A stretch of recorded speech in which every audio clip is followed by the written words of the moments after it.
Hi, everyone. It is Andrew Fazakis here, the Communications Managers for Astronomers Without Borders. Welcome to another edition of Global Astronomy Month.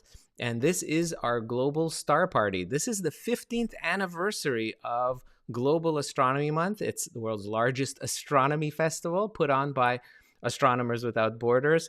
And we're really excited today because we've got our national coordinators joining us on a live party. This is like so cool. And I'm going to be putting everyone on like right now. I'm not even going to waste any time here. Let's see if we can get, hey everyone. Hi. Hello. Hello. Hi, everybody. Hello. Hey. Wow, this is great. And we've got more people joining in all the time. That we'll have people coming and going. Folks, what you're seeing here is really what the strength of Astronomers Without Borders is all about. It's our national coordinators, our members from across the world, one people, one sky. This is what it's about, and this is fantastic because it's not easy to get everyone from around the world on one call because of the time differences, of course. And I want to thank everyone who's joining us on this call, all our national coordinators. Thank you so much for coming on by, dropping by, and sharing in all this goodness and celebrating Global Astronomy Month. And I want to start off actually right off the bat is let everyone introduce themselves. We'll just go, I guess, to my left on the screen. I've got Neil Saunders from the United Kingdom, our national coordinator there. Hi, Neil. Hey, good evening, Andrew. Hi, everybody. Great to be on your show. Very excited. Absolutely. And what time is it where you are? It's must be in the evening. Yeah, I think I've done all right. It's 8 p.m. in the evening, so not too late. I feel a little bit for Kazuya in Japan. I'm not sure what time it is over there, but yeah, 8 p.m. British summertime in the UK. That's right. And who else do we have here? We have Raul. How are Hi, you? Lanoy in Belgium, our national coordinator from Belgium. How you doing, Raul? I'm fine, Andrew. And here it's 9 o'clock, 9:14 p.m. And well, it's kind of not completely dark, but almost. And well, it's summertime. There are 2 hours difference with UTC in our area. And I didn't go to the total solar eclipse, but four members of my club did and took many pictures. And I have huge memories of four previous eclipses too. So lots to talk about. That's amazing. That's amazing, Raul. Thank you so much for coming by. We're looking forward to hearing from you. And we also have our brand new coordinator from United States is Keith Soel. How are you doing, Keith? I'm doing fine. How is everybody? I'm coming to you from Arkansas Central Time. It's about 2 o'clock here, and kind of a dark day. It's supposed to rain some more. So anyway, kind of a cloudy afternoon here. Yeah, I love your backdrop, by the way, with the That is my solar eclipse shot. So, and wow, you took that. I took that with my S23 Samsung camera, and you can see areas. Well, I can't point to it because of anyway. On one end, it has the red. Of course, you see where the diamond rings coming down at the bottom, and one side is red infrared looking, and the other side is blue, which is kind of got a uh, uh, there goes my brain. Anyway, it just looks cool. I haven't seen anybody that has a picture quite like that one. Everybody else is just white, black, and you don't really get to see the hues of the different colors. The ultraviolet, that was the other color. It was kind of a purplish blue, but it was a great picture. I'm gonna enter it in some contests, see what happens. So It looks like you've got this aura around you. It's like a perfect. oh yeah, it does kind of look. I'm not Jesus or nothing like that, so no, that's just my picture. I figured I was looking around for pictures and it popped up. I said I'll use that one, and yeah, it does kind of look like I got a glow around it. So anyway, That's awesome, Keith. Well, we'll definitely look forward to hearing your stories coming up. Let's move on and see who else we have here. We've got Norman. Norman from Philippines, our national coordinator. Hey, Norm, how's it going? Good evening. What time is Good it evening. where you are? 3:17 a.m. So I had to sleep and wake up for this. Wow, I love the dedication. Thank you, Norm. That's awesome. Thank you so much. And I loved your background. What do you have there? This is a picture I took of the Orion Nebula. Hold on. There we go. Yeah. Oh, So yeah. this is a Here, let's 30-second exposure. Yeah, I just enlarged it for folks. They can see it nice and large now. Wow, that's absolutely beautiful. You can really see the flower pattern It looks like a flower. It's so beautiful. That's amazing. Who else do we have here? Oh, we've got Michelle. Hello, Michelle. Are you there? Oh, maybe he hasn't had this camera working. Oh, mute. Hello? Yes? Andrew? Michelle!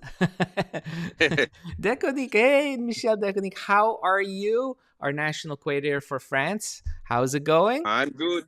I'm well. No problem. However, I am out because the connection home is very bad, so I am out of my home. It's very cold here, very windy, so I'm not sure I will stay for a long time. Are you actually out observing or what? No, I am out a cloud in the wind. Oh, okay. Well, thanks for joining. We'll come back to you soon too. And we have here. Sure. Oh, we have Valentine. Valentine, how are you? Oh, where did Valentine go? He was. Oh no, we lost him. Maybe. Oh, I think he's signing You back scared on. him off. Yeah, I scared him off. Oh, there he is. Valentin Grigor from National Coordinator of Romania, but it's not in Romania today, right? You're actually in my backyard in Montreal, Canada. Yes, hello everybody. Yes, I just in this moment I am here with my old friend who was living in Romania but now is living in Montreal, Vali Luca. Hi, everybody. I meet him after almost 20 years. And now I'm just near you, Andrew, in Montreal. I arrived here yesterday after a long journey through US. We observed the total solar eclipse in some of us in Texas and another group in Arkansas, because I lead a big group of 27 Romanians who are coming here in US to observe the total solar eclipse. We are lucky because was clear in all three places where our team observed the eclipse. And after that, we have a very, very long journey in USA, including Houston, New Orleans, Tampa, Cape Canaveral, Miami, Atlanta, Fall, Toronto, Washington, Pittsburgh,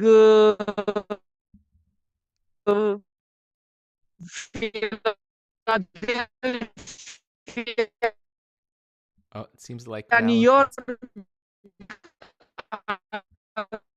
Now, my group to visit my friend and I think the mic there, the connection wasn't perfect. It was going in and out there. But yes, you're in Montreal. This is so cool. And Valentine, just so that you know, you've got friends in Romania watching you right now. They're saying hello. There's Cosmin Sorin Miklos. Hello, everybody from Romania. Sorin. Sorin Miklos. Yes. Yes, Sorin is the president of the Astronomical Association, Ucenicul Astronom. I'm glad to see that he is here because he is in Romania and now I am in Montreal. Fantastic. And we're all together online. This is so cool. Thank you, Valentine. We'll come back to you in a minute. Let's move on and introduce. We also have, who else do we have here? We have Kazuya Ayani from Japan, our national coordinator from Japan. Thank you so much, Kazuya, for making it. Thank you. It is 4:22 in Japan in the morning. Wow. And it is about in 1 hour the sun will rise here. Oh wow, already. My goodness. Yeah, we're here in Montreal, we're behind you. So I was going to live stream the sunrise, but now it is cloudy, so I stay in my room. Yeah, those pesky clouds, I tell you, they always ruin the show, don't they? Well, thanks a lot, Kazuya, for coming by. We'll come back to you in a few minutes too. We also have, who else we have? We have Harry Hayfield, also a national coordinator for Wales. How are you? Croeso o Fil Cymru, welcome from Wales. Wales, for people who may not know, is part of the United Kingdom, but as people may be aware, like Scotland, has its own level of autonomy. This means that we, for example, in Wales, are able to designate areas as dark skies. And I'm pleased to report that from Wales, we have 2 dark sky areas in the areas formerly known as Snowdonia and the Brecon Beacons, and our very first dark village in Knighton in central Wales. It is something that I would like to do in this part of the world, in the county of Cardiganshire, but unfortunately the local council don't seem to know what I'm talking about half the time. But hey, that's the problems we have. Hey, Harry, thanks for joining us. Who else do we have here? We've got Mansoor, our national coordinator from Afghanistan. Mansoor, how are you? Hello, guys. Thank you guys for having me here. I'm Mansoor Ramizi from Afghanistan, but I'm not living in Afghanistan, unfortunately. It's good to be back, and it's good to see all of you guys. That's great. And I'm in Toronto, by the way, so we are sharing the same time zone. Yeah, you're just down the road from me, about 5 It hours, is 6 hours drive from 6 where I am. hours, depending on how fast you drive, but yeah. That's fantastic. That's great to have you That's on also board. fine. Great to have you on board. Who else do we have here? Lovely to be here. We've got Ayad. Ayad, our national coordinator for Iraq. Hello, Ayad, are you there? Oh, maybe his mic's off. Ayad, can you hear us? Maybe he can. Well, we'll see. Maybe we can come back to Ayad. And who else do we have? We have Olyenka. Olyenka, our national coordinator for Nigeria. Hi, Olyenka. How are you? Are you there? Hey, hello everyone. Sorry, I'm kind of having some internet trouble, so that's why my video is off. But hello everyone. This is Olayinka from Nigeria. Right now in Abuja, and the time is 8:26 p.m. So yeah. Well, that's a Nice more to be here. reasonable time. Yeah. Yeah. That's good. Yeah. Thank you for joining us, Olyenka. Thank you so much. Yeah. Yeah. So, hey, so we've got such a great group of folks from different parts of the world. I'd love to hear a little bit about what some of the activities are being done locally. Some interesting things that maybe that come to mind that you'd like the world to hear about. And Olyenka, since you're here, we just ended with, maybe you can fill us in a little bit about what's happening in your region that you'd like people to know about.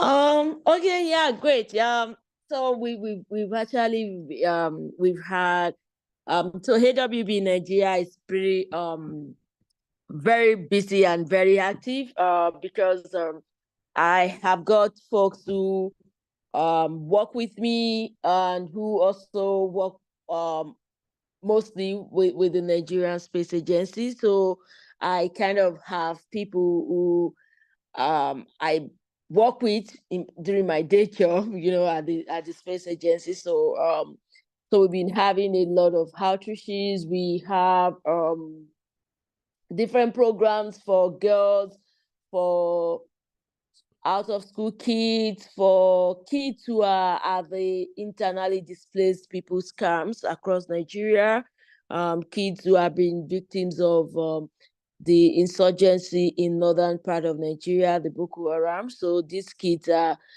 have mostly been displaced from their original communities and now live in IDP camps, which is more or less like a refugee camp. Okay, so we've had a lot of activities with them, because we figured these guys also should be a part of whatever we've been doing with kids in regular schools and with kids on the street. So yeah, we do a lot of street astronomy where, where we just take out our telescopes and set up at malls or at public spaces, and then we have people, adults, kids, all sort of people coming around to look through the telescopes and listen to our talks and all that. Yeah, and we've also been having a number of teachers training for STEM teachers, because we are helping schools in Nigeria to get astronomy across to the kids, because in Nigeria, so astronomy is not taught in schools at the elementary and high school levels, because we don't have astronomy in the national curriculum. So we have to come up with a way of getting STEM teachers to help us, take astronomy to their pupils. Yeah, so we do that too. What else have we been up to? We've done a good number of school visits. So with that one we do more regularly, where my team, we just go to different schools, high schools, elementary schools, and we have some sort of presentation, PowerPoint, show them videos, talks, and then take questions and all that stuff. So yeah, so basically we've been really, really busy. I actually just got back from Marrakesh, where I attended the African Astronomical Society annual meeting, and my talk was about the interventions we've had for the marginalized groups in Nigeria concerning astronomy, girls, kids from IDP camps and the likes. Yeah. So yeah, it was really great. I talked about activities at AWB in Nigeria. Yeah. So hopefully in August should be in Cape Town for the IAUGA, and I have 3 talks accepted, so I should be talking about AWB in one of those talks too. Well, Olenka, I know you're such a busy person. You're into so many things, and you're helping so many young people, the next generation, and getting them inspired. And I guess you do star parties too sometimes, right? There's for the young young people. Yeah, yes, we do that. Yeah, we do star parties too, and we also join for the annual International Observe the Moon Day, international Uris night. We basically take we basically seize every opportunity of any global event happening to also have something to do with kids across Nigeria. And yeah, it's been challenging sometimes, because we've had to deal with kids from disadvantaged backgrounds, from communities that don't have electricity, that don't have internet access and all of that. So sometimes it's a bit challenging, but then we've had to make do with whatever we had to do. Yeah. Yeah, absolutely. Oh, I see Valentine's sharing some pictures here. But before we go, Olenka, I wanted to ask you a question. Dealing with so many young people, and many times, I see the work you do and your organizations that are working with the young people. It's a challenge, right? Like you're saying, it's a big challenge. But when you make that connection, what kind of reaction do you get from the children in terms of understanding the night sky and space and everything about it? I'm just wondering how are the children there reacting to that?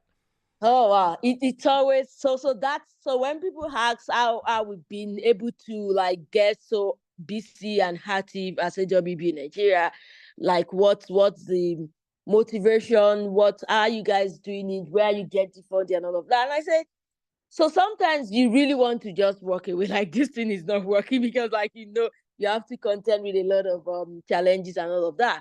But then every time we visit a school or we visit some communities and we talk to kids, and you see their excitement and you see how happy, how excited they are, the questions they are asking, you see how inspired they are. They want to do astronomy, they want to, do STEM and all of that. You can't walk away from such, excitement from kids. You just want to keep, going and going. Yeah, so it's always been exciting when kids, show excitement when you're talking to them about astronomy, when they always have questions and lots of questions, because these are kids who mostly have rural communities, have whole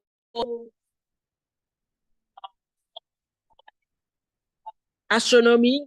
So coming to an event that we organize and being able to ask the scientists and having this scientific explanation for things, the excitement is just something that keeps you going, because you are happy that they are excited. For example, someone comes to you and says, "Oh, my grandma says the eclipse happens when the tiger and the lion are fighting in the jungle and all of that." And you say, "Oh, okay, yeah, maybe." But really, this is what happens. This is how eclipses come about. And then you explain, and they're like, "Oh, wow." Oh, so it's always very exciting, really. It's always very exciting. Yeah, and it's wonderful to make that connection, isn't it, with the children? And Yeah. astronomy Yeah. is Yeah. very powerful, right? It's so powerful. And guess what, Andrew? So while I was in Marrakesh for the African Astronomical Society conference, we had 3 different outreaches to local schools outside of Marrakech. And the good thing and the very exciting thing, which I've also had to do when I was in Botswana and other countries, is that kids around the world, I think their reaction to astronomy is kind of uniform. Like kids, I was there, and then we were at this local school where kids have been victims of the earthquake that happened, in Morocco. So these were kids from rural parts where I even saw a few of them who had lost families and all of that. And then you see the same excitement. I could see this is exactly what happens when I talk to young kids in Nigeria. This is exactly what happened when I talk to young kids in Botswana. So it's really exciting. I was in the US, we had the same event. And then even these kids who are now from, like a more how do you say it, society like in the US, where they have electricity, they have internet and all of that. It's the same excitement. So it means kids all over the world, are excited about astronomy, and that's really a cool thing for me. That's so well said, Olyanka. Absolutely, that it doesn't matter where you are in the world. That excitement is the same that you see, the joy. It's amazing. Yeah. And to hear from you that, despite all these challenges, such difficult lives that some of these people have, children have, they still are hopeful and they get inspired. Right? I mean, it's amazing the human condition. That despite challenges, we still have that ability to have awe and wonder about the space and astronomy. It's fantastic. It is. It is. Olyanka, you do such good work. I'm so happy Thank you. you're here. Does anyone have any questions for Olyanka? I mean, this is just a party, so anyone can just pop in and, is there anyone that comments? Don't be shy.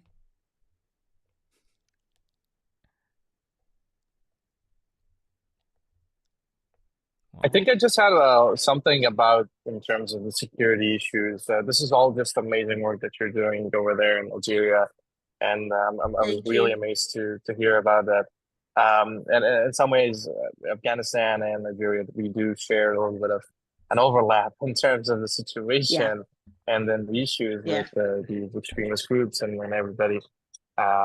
So how do you deal with the security challenges, and how do you tackle the issue of mostly groups or individuals or militant groups trying to call you as infidels, and the work that you're doing is not within their framework or their belief system, and yet you are somehow still able to do this. How are you communicating this with the children? How are you communicating this with people? Because I can also share later on about my experiences with Afghanistan, how we did it. But I would really love to hear your take on this. Okay, thank you very much. So what I've found out over the years, doing this thing, running Astronomers Without Borders in Nigeria and doing outreaches, is the fact that if you really want to get more from kids, from the outreach programs and all of that, you have to carry the parents along. Because sometimes, except for in cases where we deal directly with schools, where we're dealing with the school management, where the kids are already in school, and then we go there and then we talk to them. When we have to deal with communities, especially the rural communities, you have to carry the parents along. Otherwise, the kids are you're not going to get the best, you're not going to, get the best from your activities there. So, so we mostly try to get the parents, involved.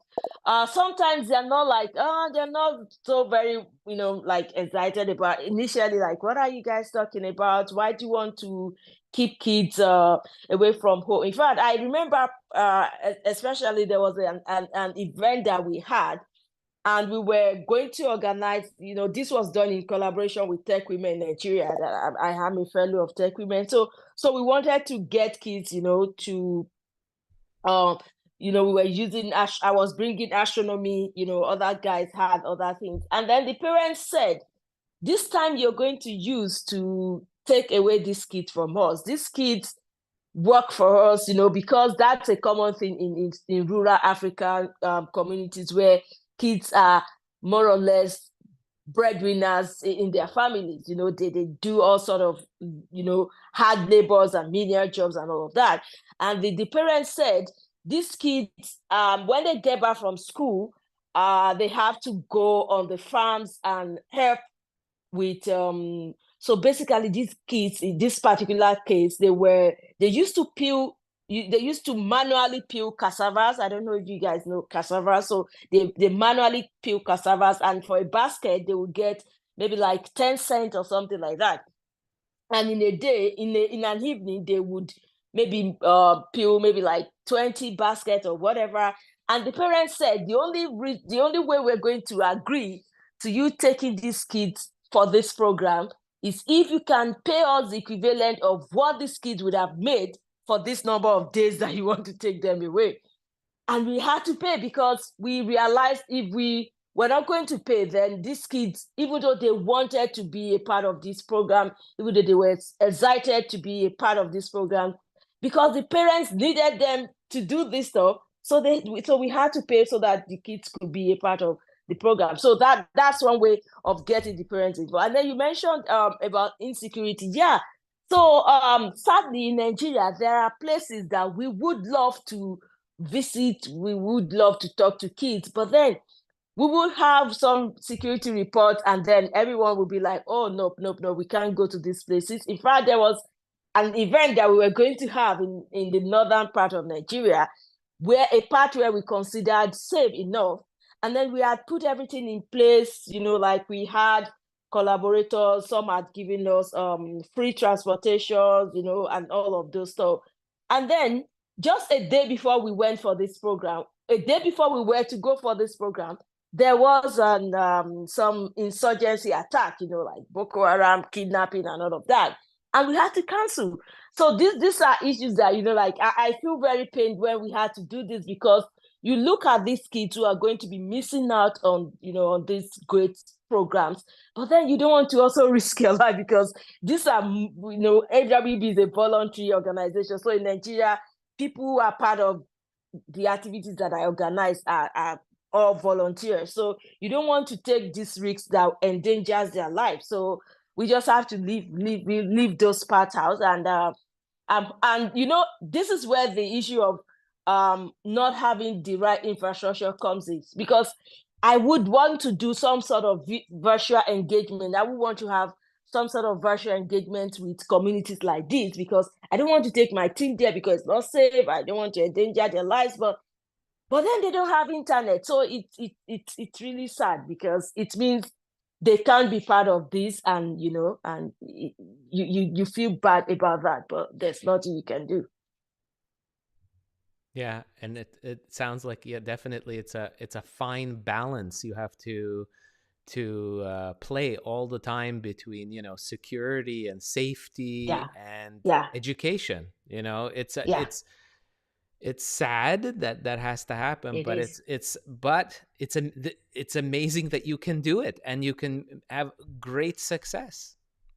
Yeah, it's amazing. Mansoor, did I answer your question? Absolutely. Thank you so much for clearing that. Thank you. It's always difficult to. I mean, naturally, wherever you are, it's difficult sometimes to do astronomy, no matter where you are. Yeah. Specifically, if you're in Canada, you have to deal with a lot of cold, as I found out the hard way. But when you're on the other side of the world, then you have other range of problems. Maybe not a lot with the heat. Because when I was in Afghanistan, it was much nicer to go out at night, no matter if it was winter or summer, but you'll have a lot of other issues. So thank you so much for sharing that. I'm just getting a little flashback and nostalgia for my time back home. Yeah, and Mansoor, maybe you can share too, like what. I mean, I know you're not in Afghanistan now, but that's your home. That is. Yeah, and what was it like to do outreach there? Like, I mean, now you're in Canada, I know, and you can see, maybe like you can kind of give us an idea of how it is different for somebody like me who is in Canada. What is it like for you to do outreach in Afghanistan? 100%, sure. So back there it was so you had a lot of public misconception and mass misconception about astronomy and what astronomy was supposed to do. The same which is general throughout the world, wherever you are. You will have a few astrologers and a few pseudoscientists lurking around within classrooms, within schools, within universities, and everywhere you go. That's typical normal. But then, so you had to deal with that, and then you had to also convince them that this is not something anti-religious, so they don't kill you at night. And then you also had to convince them that that this is going to be practical and useful for them in future. So there were like a lot of proofs involved when you were trying to do outreach, because you would get those questions. This was a natural thing to go out there, set up a portable planetarium as we would do in schools and universities, and then have a bunch of kids in there, and they would ask questions about, okay, so where does God fit in there? And so you have to shape your questions very diplomatically and very politically in a way where you could not answer the question with a yes or no, or there he is or there he isn't, but in a way where they wouldn't stamp you as an infidel, but at the same time they would be happy and satisfied to go to not seek those kind of questions in astronomy as a tool for them to discover God. They would give them the option to, of course, but it was a balance between what to tell them that would come out of your mouth as spiritual and as of metaphysics, and what would come out of your mouth as actual science and actual astronomy. So this was a very difficult balance, and I've had multiple arguments and multiple challenges along the way in terms of this outreach. But on the grand scope, public astronomy was done on the big cities. We were able to do this on big cities and inside big cities and outside big cities, but not outside the limited scope of the cities. We were not able to go outside in the deserts and forests and like up in the mountains where we had amazing views and absolutely clear skies and dark sky reserves. It was a little bit challenging, so we always had the issue of terrorism and the issue of security always following us. But then when we were inside cities, it was always fun to engage people while doing sidewalk astronomy or while going school by school. We visited maybe hundreds of schools within the past years. One of the other agencies from Afghanistan is not here today. But we visited multiple schools. We've been able to establish multiple clubs in different regions of Afghanistan within high schools where we donated telescopes to them so they would be able and then train them on how to use a telescope. So they had the tools and then they had a little bit of the knowledge, and they also were able to gain access to information online, so they were able to continue. And we would host regular meetings on our office in Kabul, so we could come together and we could share resources and books or watch Cosmos together. I remember doing that. It was one of the most amazing things I've ever done in that city. And so the atmosphere was tight. It was a small community trying to go talk to people around, but the community was very like this. Everything was revolving and centered around that small community. Everybody knew each other. Everybody was familiar with each other, and everybody knew how many telescopes I had and how many telescopes you have. So we would all come together, and sometimes and then join resources. So in many ways, we did find joy, and we were able to find joy and happiness while doing astronomy during difficult times back then. Unfortunately, that's not going to be the case right now. It's very difficult to. I had my telescopes stuck in Afghanistan. I have 4 scopes, all of them stuck in there, but not move them out because in fear of being mistaken as military equipment. So I've hid them right now, and I have no plans or hopes of getting them right now.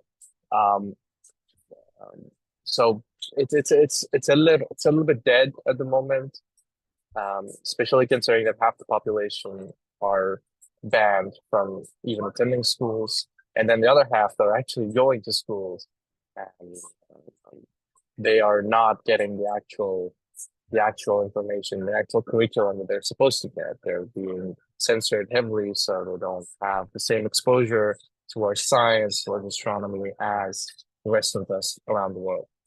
So with the current conditions, it is very important to, like in my perspective, to try to reach as many people inside Afghanistan as possible. That's what I'm trying to do. That's what I've been doing in order to make sure that we don't let the flame of science and curiosity and astronomy die down in that region, which is only going to fuel hatred and radicalism and extremism more in that place. So that's my mission, that's my goal, and that's what I've been doing as part of my job, working with the organizations that I'm working with right now. And also just casually doing my podcasts and just writing blogs and posts and sending them out to people in Afghanistan and our native language. That's the little I can do to at least keep this alive. So Mansur, there is some contact that you have. So is there like kind of like an underground astronomy network or that you have access to? So I do have people online. The internet is just amazing, isn't it? It just allows you to do many things. Like it allows you to do things you can't do normally. So they are not able to do this physically, but they're able to do this virtually. And the basic way is to share information. So group chats and public groups and profiles where they can like where people are getting together to talk about this or create a space on Clubhouse or X to talk about these things. These are basic stuff that we are doing in Afghanistan, but underground, um, I know that through my work, we are supporting underground schools in Afghanistan for girls education. So while doing that, I've come across people and I've come across girls who were very interested and passionate about astronomy in there. So I was able to personally like try to facilitate books and resources for them. So per se, there is no underground astronomy club, but there are underground girls' schools in Afghanistan right now. And we are trying to give them resources. And personally, I've been able to share some books with them. That's the minimum I could do in terms of physical resources in the future. Yeah, that's fantastic. Yeah, I mean, again, challenges and meeting those challenges and trying to figure out ways to still spread the good word of of science, basically, and enlightening people. That's what it's about. And it's interesting, answer. You mentioned the cultural aspects of it. That there's it's intertwined, right? The science and then the culture. I'm just wondering in terms of the eclipse, the solar eclipse. There must be. Is there stories from Afghanistan related to eclipses or cultural connections there? So this is just something I'm really, really, really, really not enjoy about my country, and that's that historically Afghanistan has always been a very diverse place. We had the largest Buddha statues carved on mountains in Afghanistan. The Buddha statue is the biggest one in the world.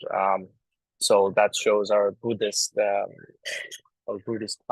Buddhist sort of history in Afghanistan. We had regions of Afghanistan where we had paganism for many, many, many years. We had regions of Afghanistan where we had animistic religions, and then we had different cultures and different ways evolved in this country.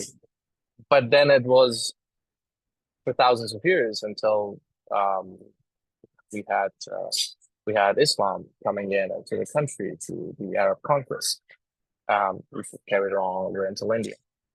In many ways, this kind of mixed a lot of the Arab culture and a lot of the Islamic influence on our country, which I'm not really fond of because I always wanted this to be a little bit separate. So if people can choose the religion, they can choose that. But if they don't want to, if they want to continue with the cultural aspects that they had for thousands of years, they should be able to. But it also killed a lot of the cultural stuff and the cultural norms that we had. So what was stuck until now has been a narrative that eclipse is sort of viewed as the divine intervention to show the power of God and to show the power and the wrath of God on earth.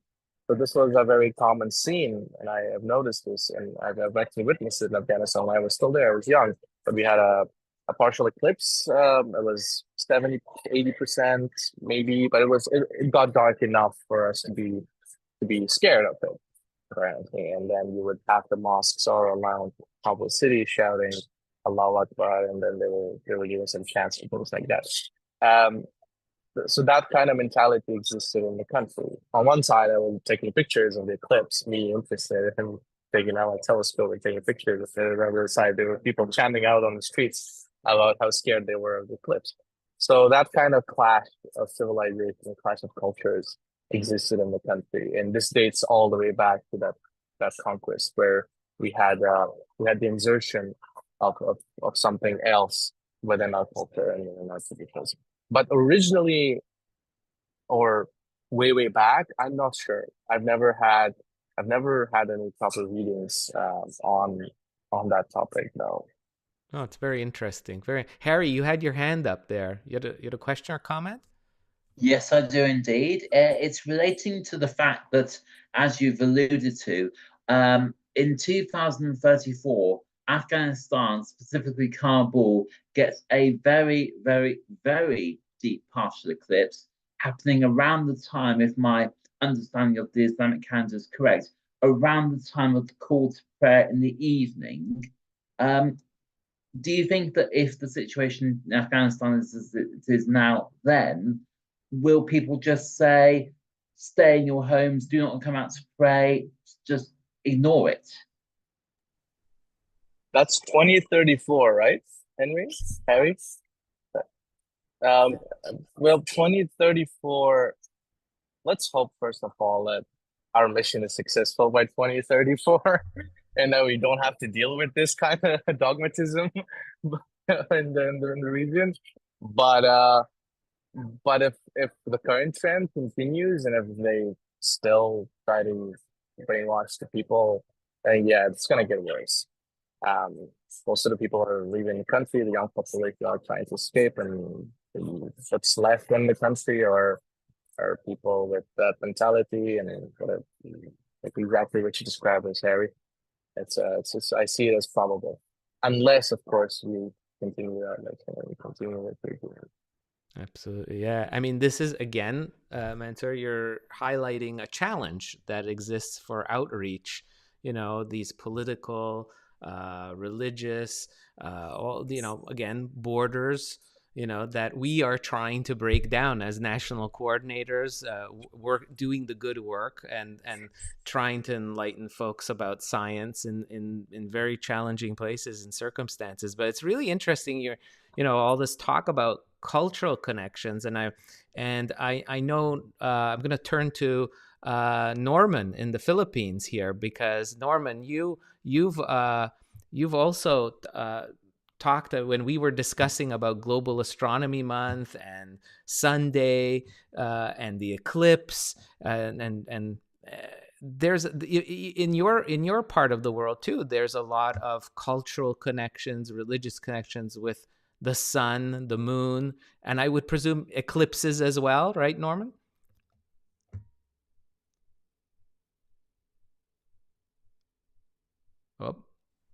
Oh, there he is. We actually have a lot of the ties with eclipses. So not just in various countries, we have them uh, over time that even now, actually today, with the eclipse that just passed last April, this April, we still encountered a lot of this, and it's kind of funny thinking that some of these are very outdated ways of thinking. Well, for example, it's very one common theme. I think our speaker for the eclipse mentioned this as well about the pregnant women, right? So among some Filipino cultures, we have them associating being exposed to the light of the eclipse as causing birth defects for the child when they're born, right? So there are those negative cultural beliefs sometimes with eclipses that are somehow prevail today, and that's actually part of the thing that we want to address. That's why we want to bring up these kinds of discussions, and having these kinds of celestial events provide the opportunity for us to actually tackle this and discuss the science behind it, as well as why the cultures in the different countries believe such kind of superstitions when it comes tied to the cultural aspects of the eclipse. Yeah, and I guess this is a challenge. Have you encountered challenges like that where there's cultural beliefs and you're teaching something about the night sky? Have you experienced in your outreach questions or comments? Yeah, we have quite a few of those actually, especially since I personally do outreach in far-flung regions of the country. So I get exposed to a wide range of people who are not really as uh, exposed to social media or even with more of the general setting of your urban cities. So they have a lot of these belief systems, and sometimes it might be hard to tackle uh, some of these beliefs, especially if it's grounded on cultural uh, perception. So you also have to try to address these things in terms of their culture, try to understand how they saw it, and then without trying to basically disprove that, but rather explain how it is perceived now in science. So there has to be a bridge between being able to respect the cultural boundaries and also establishing how science is now today accepting these kinds of phenomena and trying to show them that there's not really something wrong with it. But again, we have to be very sensitive as well, and especially in the cases where uh, some cultures have very strong uh, beliefs, especially when it comes to religion or any sacred practices that they may have. So that's why even with let's say for Native American cultures, some of the stories we are not actually supposed to be just simply telling them without actually understanding the cultural context. So sometimes we need permissions to use some of these cultural elements as well. So this has tied into many misconceptions as well when it comes to interpretations of these cultural aspects. For example, the pink moon, right? It comes from the Native American naming system, and then unfortunately, many cultures have adopted the usage of pink moon, given that uh, popular sites that mention it are usually based for American audiences, but they're not taken into context, right?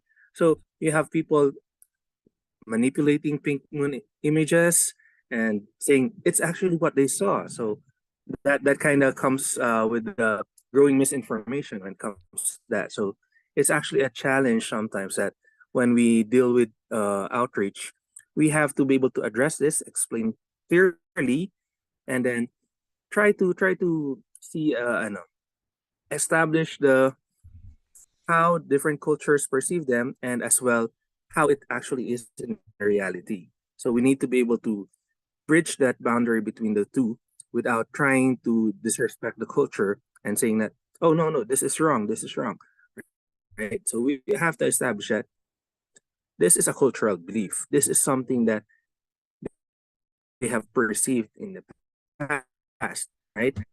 Perceived. So we also have to establish that. Yeah. Yeah. You were breaking up there at the end, but yeah, definitely. I mean, there's a lot of, I think respect that needs to be played out in terms of outreach that we have to. I think those of us that are doing outreach and doing storytelling and taking stories from other cultures, it's something that we have to keep in mind to be respectful. But it is an incredible time, I think, that we live in terms of outreach, that we do have such great access to so many different cultural stories about the night sky, the references to the night sky, the thoughts of, that are so, it's so vast, but there's always this common denominator of this curiosity, this awe and wonder about what's visible in the sky. And a lot of that has to do with, these amazing kind of events like a solar eclipse, something very dramatic that comes in the sky. And I'm just thinking, I'm actually thinking of Kazuya here in our national coordinator in Japan. Kazuya, you have been working with an observatory, right? The Bisei Observatory, and you host a lot of events for the public where you are, and it's a is it fair to say that it's a fairly urban environment where you are? Is it like city people that would be coming and you're doing outreach for? Mainly city people. Yeah. Yes, and from and urban area, yes. Yeah, what's your experience with people that are, I'm just wondering, in terms of urban people who just have urban lives, and they're not I guess they might not be familiar with the night sky very much, right? I mean, Mm-hmm. what kind of reactions are you getting from people when you are showing things in the night sky like conjunctions and lunar eclipses? Oh, was such a big event. Big events. They have enough information about yes, eclipse or something like some big events. But uh, uh, for, uh, for normal event or mm, normal phenomena in the sky, sometimes they're not so familiar. Uh, uh, for example, we show Saturn or Jupiter with a telescope, and at the same time, we point that is Saturn or that is Jupiter, and some people says, "Oh, really? I didn't know that Saturn or Jupiter can be seen with the naked eye." Right. Only through the telescope. They believe. So some people believe. So mm, uh, the city people do not see the real night sky. Yeah, so there's then there I'm presuming there's a lot of surprises for these Yes, people, yeah, when yes, they come yes, and yes, see that. yes, yes. Yes, definitely. And I'm just going to turn this subject I think is interesting. And I'm going to turn to Neil Saunders in the UK. You have your own outfit called Go Stargazing, I know, and you do a lot of outreach and connections, partnerships with commercial like companies, like even pubs and things like that, where you have outreach, that you do conduct outreach with you, not just yourself, but with your associates. And I think it's I mean, I'm just wondering here, taking this theme of how people react or what their expectations are um, of the night sky when you're trying to do outreach in these different kind of environments. Like maybe you can talk about yours a little bit there, your situation. Well, I mean, certainly we've got it a lot easier here in the UK than some of my fellow national coordinators in other countries. So we're very lucky about that. I think there's just a growing interest in astronomy. I think it's something that's becoming a little bit cool, and something that's like a bucket list item that people want to do. And I think a key element of it is that is light pollution. We have an awful problem with light pollution, so people don't actually get to see the skies.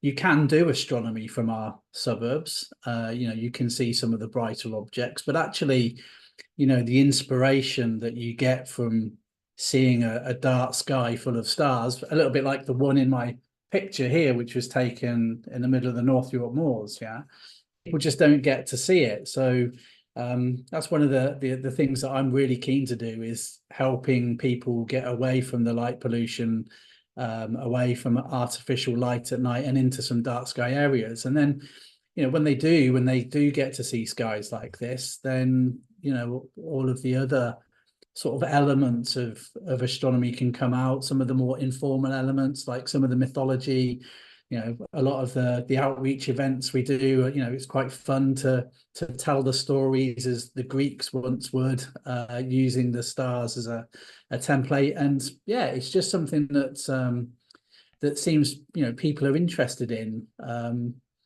but then they don't realize just how amazing it can be until they do get away from the light pollution. So that's pretty much what I do. Is I encourage people to get out under starry skies, showing them cool things through telescopes. And there's a growing sort of aspect of astrotourism here in the UK. So as you mentioned, some pubs and inns and remote locations are starting to realize that there's a wonderful natural resource on the doorstep, which is clear, dark skies.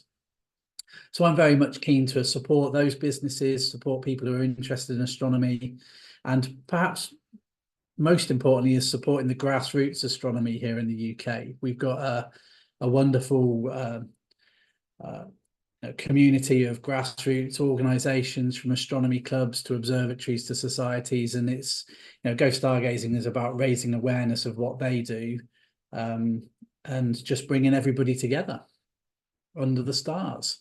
Yeah, absolutely. And I guess highlighting the emerging challenges with light pollution, particularly. You brought that up. Is that something in your neck of the woods that's that people are aware of now? Or do you find?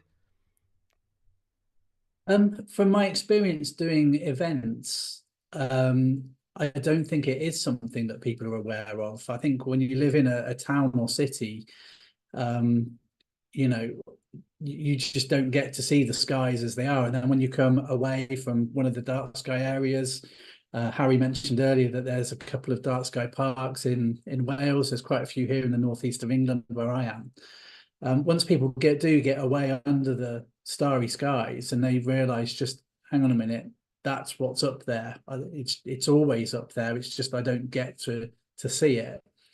Then they start to realise, well, hang on a minute, why is that? Why is it that I can only see 50 stars from the centre of Newcastle and 2,500 stars when I travel 30 miles towards the west? So it's one of the things. That's what I love about astronomy, is it brings people together. It's, you don't have to be academic. You can enjoy the stars, even with no knowledge. And those moments where everybody gets to spend an evening under the dark skies, it's something that everyone can appreciate and enjoy. Absolutely. I was just going to see if Ayad, are you with us? Can you come online? I don't know. Ayad, our national coordinator for Iraq. Are you there? Because I was just going to see if Ayad would chime in about light pollution in Iraq. I'd be interested in knowing what's the situation there. But Ayad, can you come online? I don't know. Let's see. No, it doesn't seem like he's able. He's probably just able to listen, but I'm glad he's here and at least listening. If you can fix it, just wave. We'll get to you, Ayad, if you can. I'm gonna turn to Valentin about this, because Valentin Grigor, our national coordinator in Romania, who's now in Canada right now, joining us on a trip. You are a great advocate, I know, Valentin, of dark skies, and you and I have talked. You've told me so many times during our meetings every month that we have national coordinators how important it is for people to really understand the value of dark skies, and you do a lot of activities with clubs, with young people going to these kind of darker sites. Maybe you can tell us a little bit about what your view is in terms of public's understanding of the night sky. Yes, I consider that dark sky is the most important for our promotion astronomy, because we can speak with the people about the universe, about the planets, about the stars, about the Milky Way, but it's important that the people to see with naked eye the Milky Way. When the people never saw Milky Way in the past, and when they go in the dark sky place and look in the sky, wow, what is this? Yes, it's a Milky Way, our galaxy. Yeah, our galaxy. Yes, we can see with our naked eye. Yes, sure. And the emotion, the feeling is incredible.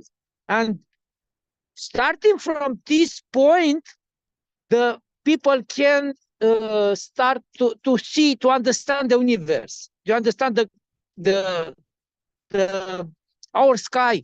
And unfortunately, we have a big problem with the loud pollution, and it's very important to preserve our places where we can see the Milky Way in all splendor. Because we can do education, we can have a lot of presentation, video clips, movies, photos, but when we see with your eyes the universe from the level of the grass, to stay in the grass and look to the sky. This is all. This is all. Because from this point, the people can understand what happened. We can see when the stars move around the Polaris, and we can see constellation is set up and another constellation is rising. The next night, you can see that the planets are moving. You can see meteors. You can start to explain what means the solar system. Solar systems is a dynamic things, is not static. And this is the most important for our education and can understand the world we are living. This is very important to understand the world where we are living. And we can do efforts to preserve the dark sky places. Unfortunately, the light pollution is very aggressive, especially when the LED invited as our living space during the night. This is the reason that now I am lighting specialist, because I am member of the Romanian Committee of Light and give lessons in the faculty, in the university about light pollution, give presentation for the businessmen in lighting fields. It's very important. Also, contact authorities to explain what means the dark sky is not our activity to look in the sky. It's a more complex. The dark sky not means only astronomers looking in the sky. The dark sky means our life, our health, our environment, insects, birds, and it's very complex aspect. So the people understand what the astronomy is important in our life. When you explain that we are dependent of astronomy in our life, they can understand, yes, this is the real dimension of astronomy, not so crazy people who are looking in the stars, in the sky to see by telescope some things. No, it's more than that. It's our life. It's just our life. And this feeling is for all the life, because people, especially children or young people, after they attend a dark sky camp, after that they change their perception of the life, of the night, of the and is for all the life impact, not only for the moment. Absolutely. Yeah, it's very this idea of dark skies is something that is rarer now, right? People have to go, they have to get into their car or bus or something, and most of us live inside or around cities, and we are cut off from that dark sky. So we have to go, we have to travel and see it. Very interesting, by the way, guys. Raul, I see what you mentioned in the chat, Raul, that Belgium is a favorite aiming target for astronauts aboard the ISS, as it is so lighted up by the night. So yeah, that's really interesting, Raul. So I didn't know Belgium has that much of a problem with light pollution. Well, it's been like that for years. And especially Flanders, it's all white. I mean, yellow. It's not yet completely white with white lids, but there's still lots of yellow spots, and not even spots. It's an entire area that's lighted up. And I think the problem is that the wealthier you are, the more light you emit.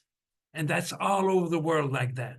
So it's a sign of wealth in an area that there is light pollution. And unfortunately for us, well, it means that we have to run away or find a darker spot. But it means also that we have to go far enough away so that but too far, I mean, we cannot return back the same day or same evening. We've got to stay somewhere.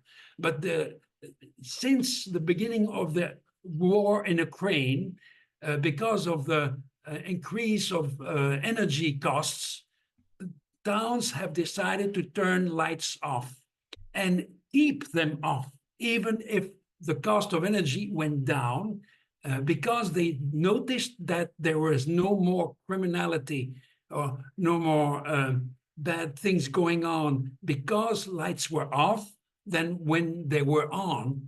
A thief needs light to get in somewhere. And if there's no light, he's going to have to use a lamp, and he's going to be the only spot visible. And it doesn't like that. So that's an argument we can use to show that to turn lights off is not dangerous. And in fact, when you look at France, the roads don't have lights like in Belgium. And the roads are lit by the lamps of the cars, not by lamps on top, on the sideways that produce light. But there is an effort with more modern lighting with white LEDs that aim downwards and they don't spread their light all over the place. In my neighborhood, if I do 50 meters away from the street, the white LEDs become far less visible. They don't bother that much. But the problem is, I just had been to the eye doctor a few weeks ago. That's why I didn't go to the States. And he said white LEDs are a real big nuisance. That I know. Why do people use white LEDs? Because they are cheaper. And if they are cheaper, they are more massively sold. And the problem is that those white LEDs are really a nuisance unless they are aimed downwards exactly underneath and not spread all over the place. There is an effort. There are fewer sources of light. And where I live now, I used to live in Antwerp, and my brother lives in Brussels. So these are two huge cities loaded with light pollution. I went to live south between Brussels and Namur in Jean-Blou. There's much less pollution, but you cannot live away from everything. People need doctors, they need food, they need schools, they need all kinds of things, pharmacies.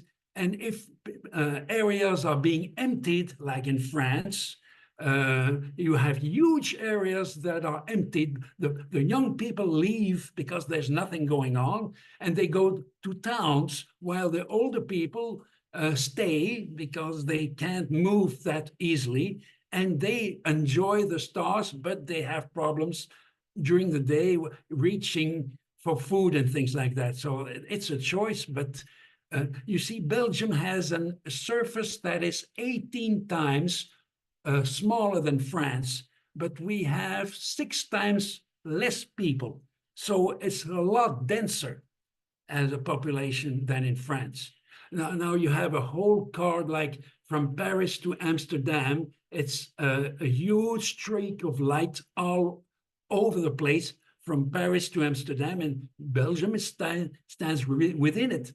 But it's always been an issue, and we have every year now, since 2009 or 2008, in Wallonia, we have the Night of the Darkness, and the Flanders had that for years before, and we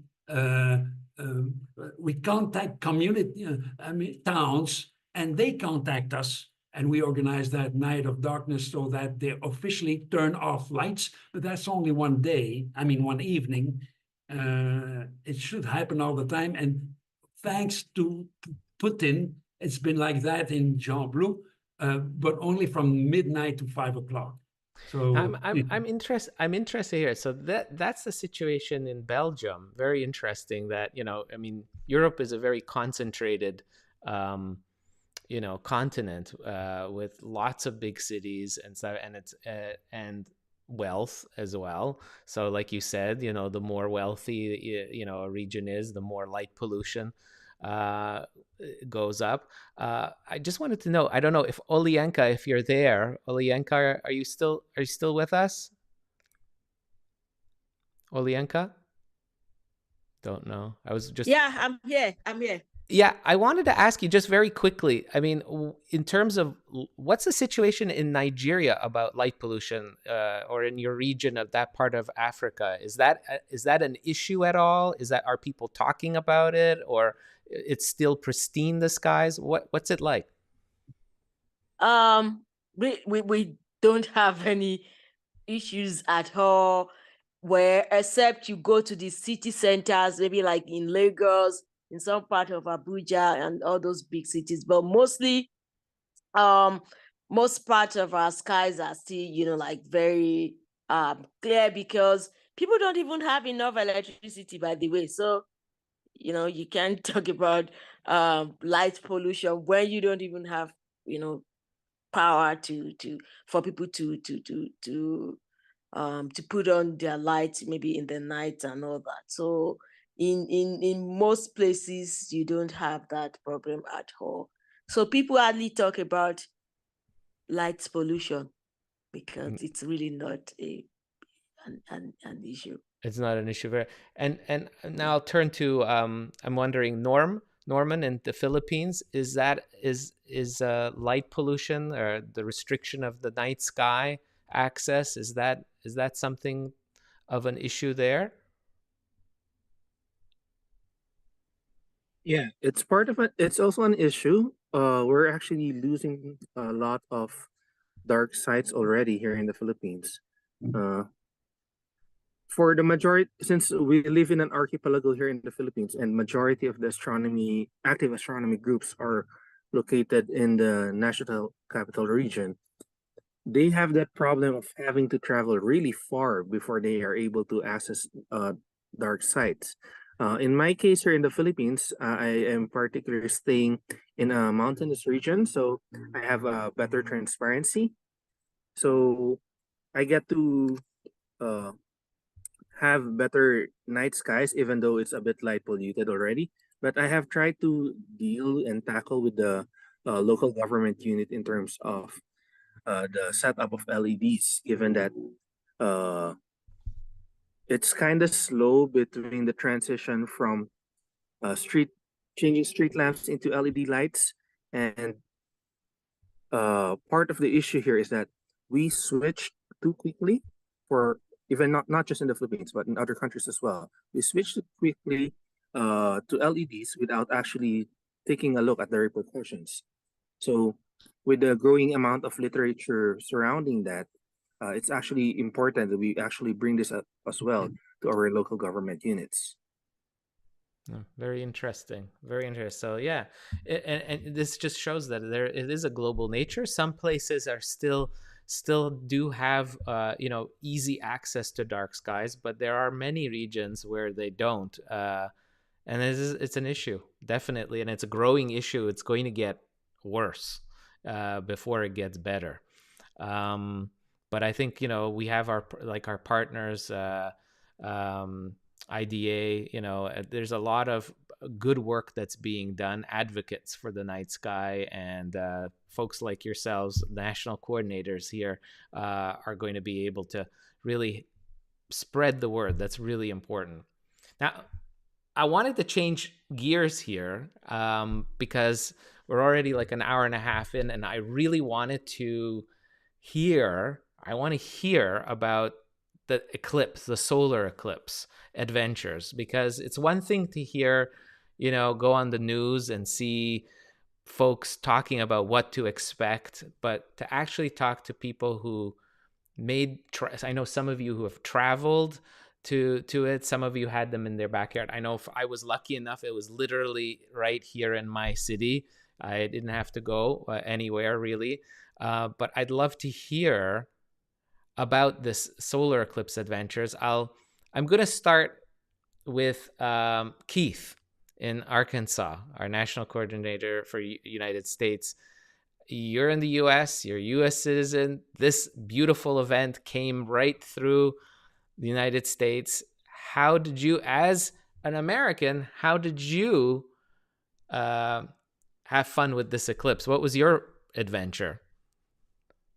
Well, went downtown Russellville. I came back for an archaeology training, and then I stayed around for my high school reunion. And of course, the eclipse is coming and everything else. So I'm still here, and I don't plan on getting out here till June for another archaeological training thing. So anyway, yeah, went downtown. I just got this position, so I hightailed it, printed out a bunch of certificates, and I got them from the Astronomical League because you didn't have anything, but that was fine. You know, I'm a member of the life member of the Astronomical League too. So passed them out. I passed out 100 of those things, and that's as many as I made. And I probably printed 50 more, but you know, it worked out all right. And I printed some little cards with my position on it, Astronomers Without Borders, and it just says, "Join us," you know, and it's got the website on it. So hopefully we'll get some members out of that. I told a lot of them are free. I didn't know that they changed it. It wasn't free a few days before I went to the event, and then all of a sudden you go on the website, it's not free anymore. So so I made a boo-boo by putting that on there. But anyway, no, and it was great. We got to see the totality, 100%. NASA was here. NASA was downtown and put on an event downtown. We got like an event headquarters down there. The whole place has got some restaurants, stuff like that, to where people can hang around. They closed the streets off. NASA was up on Mount Nebo. Mount Nebo is the closest big mountain here, and they closed it off. They wouldn't let any civilian traffic up there because NASA took it over. So, and they were here to study the eclipse. This is the best place to study the eclipse. And so, astronaut, what is his name? Massacino. I can't think of his first name. Anyway, he's a NASA astronaut, and he'd been on a few missions. And so, anyway, it was really great. And you know, talking about how in some areas you have light pollution and stuff like that. Well, you know, I just moved back from Florida. I've been there for 25 years working with NASA and all of that. And there's tons of light pollution. I mean, that is a place to where everybody looks in the telescope, but it's all, so I'm used to sidewalk astronomy. I've been a sidewalk astronomer for years, working with different organizations. And now that I'm back home, we have the darkest skies around up here at Buffalo River, which is right close. It's the most dark place you can be, and you can see everything.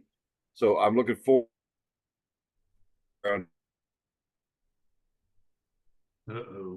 Oh,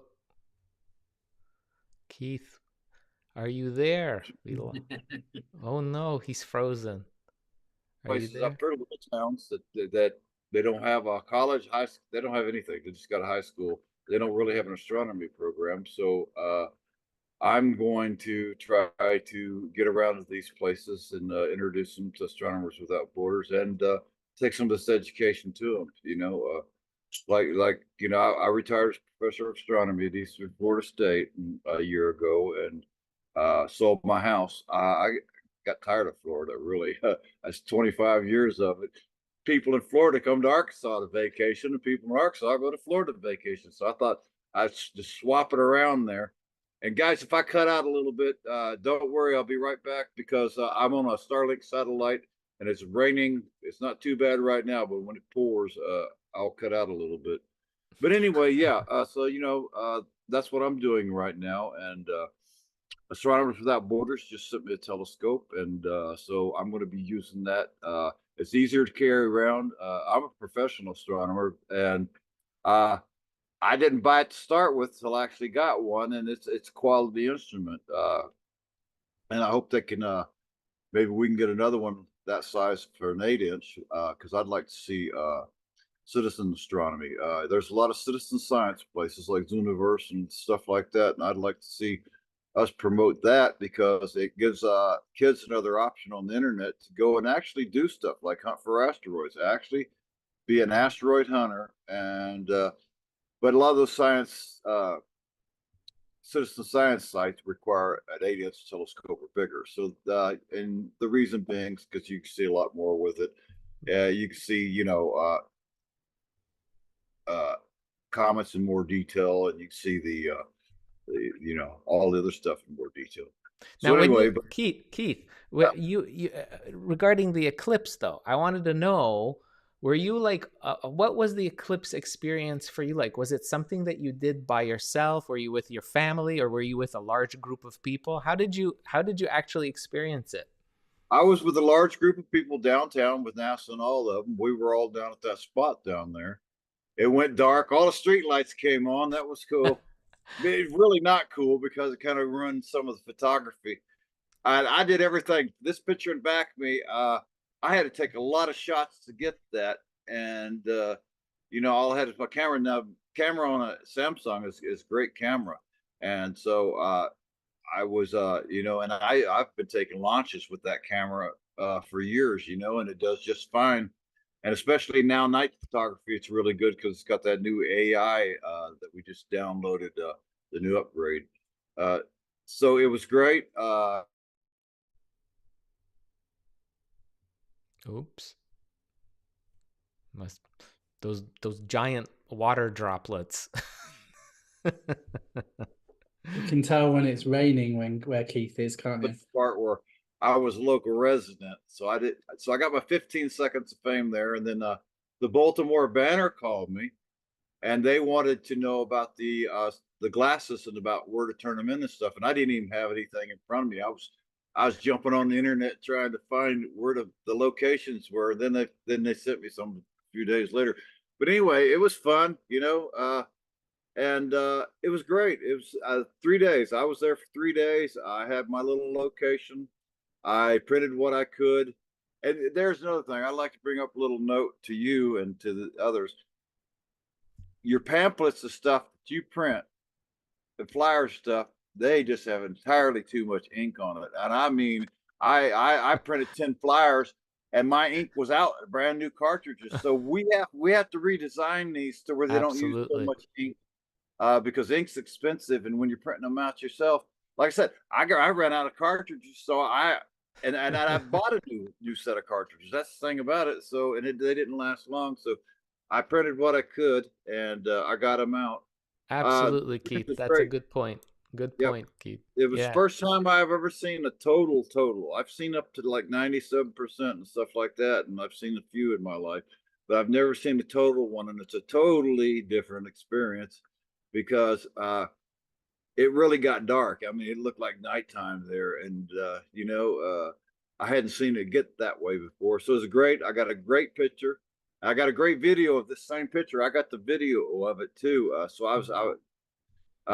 It's kind of a shaky video because it was really, really high resolution because I had to really beam in on it. You couldn't see it. It just looked like a big glow of a sun fixing to burn out. But if you get real closer, then you get to see that black disc, Incredible. And I got a real good picture, and I forget what it's called when you see blue on one side and red. It's a shift. I have to look it up. And anyway, I think NASA will be interested in that. So I had a great time. So so I hope everybody else did, and they got to go where a lot of people came to Arkansas. I heard that one guy say that in Romania they came to Arkansas. So that was great. And I think they were nearby. They weren't too far away from where we were. Yeah, I think that's Valentine. Yeah, Valentine, he's only like a town or two away from me. So yeah. So anyway, someone said that they just got off the side of the road and like went a mile down because it was getting that time, and they were able to see it. It was supposed to be cloudy, but luckily it didn't get cloudy till about 30 minutes after it. I saw one little cloud go by, so it was great. And the town made a lot of money. We didn't have as many people as I thought we would, but anyway, it was nice and cozy. Everybody was friendly. Everybody was there to see the eclipse. We had people from all over the world there, and for Whoops. Another rain event.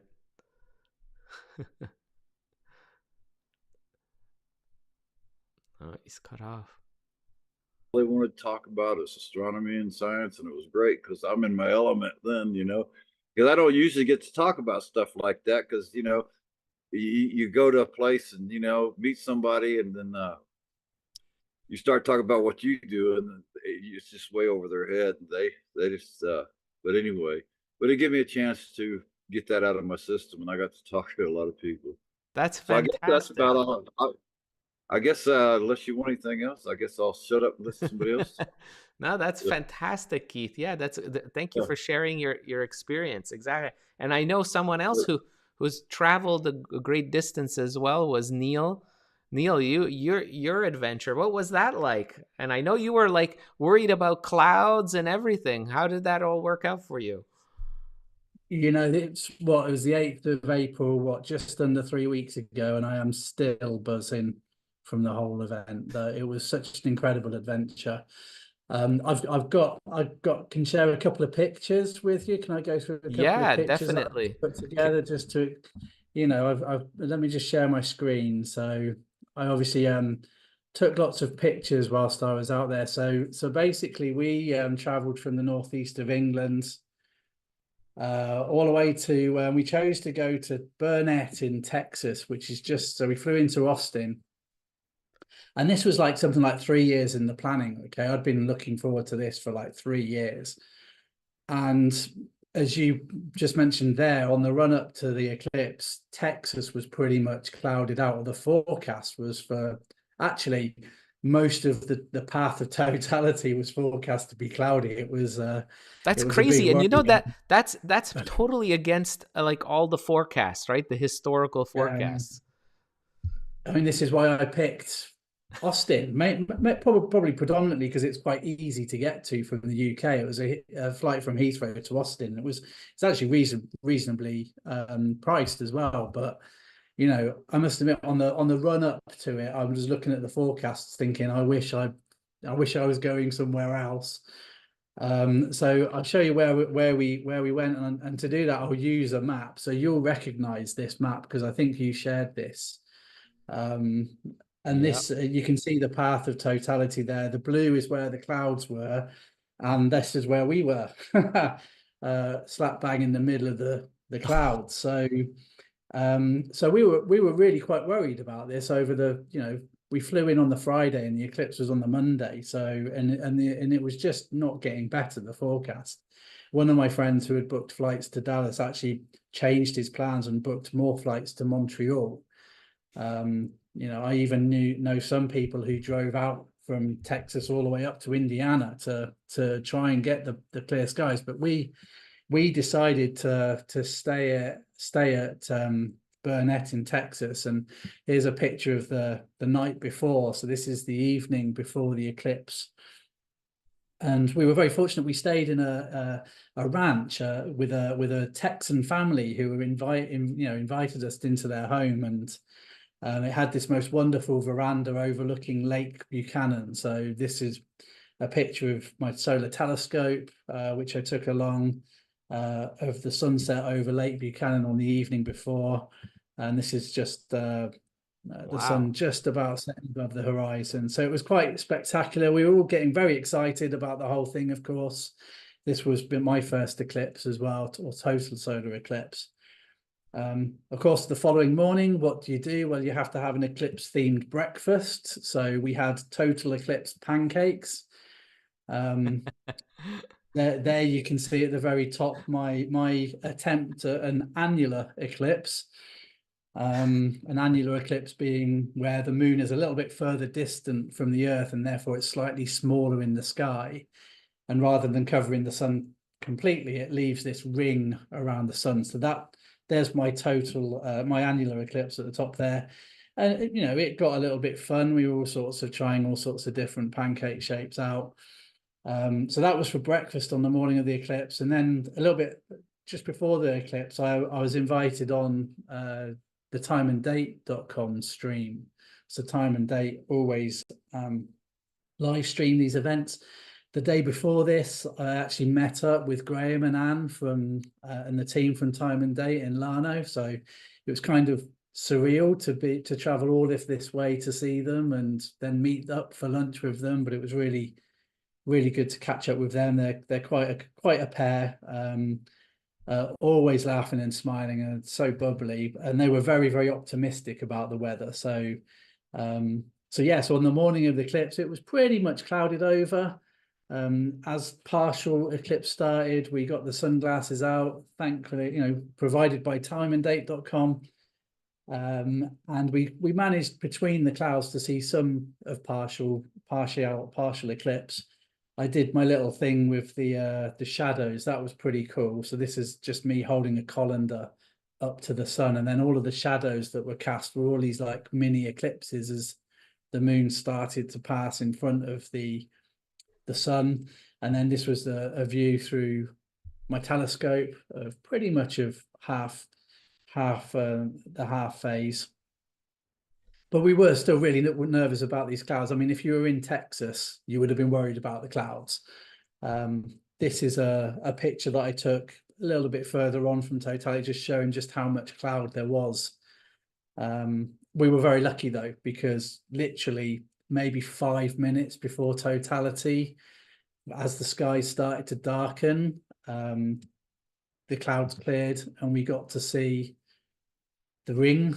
I think it's called the diamond ring phase. So this is where the moon hasn't quite fully covered the sun. It just leaves a little bit uncovered. So this was a picture that we took just before totality.